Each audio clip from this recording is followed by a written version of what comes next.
got little brother loading logs. He's got T250 track Bobcat.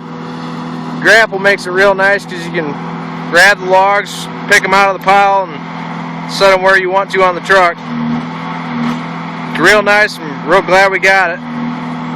It's been working real nice for us.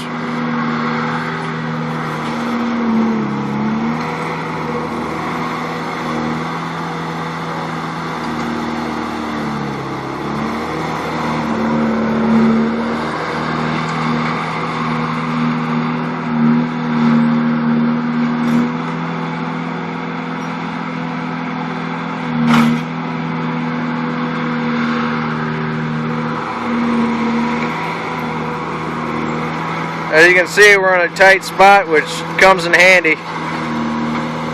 You don't have to have much room to turn around.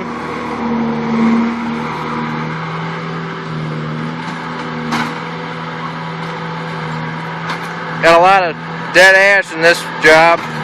Trying to get all the bark off of it so we don't have to pull it off when it gets on the truck.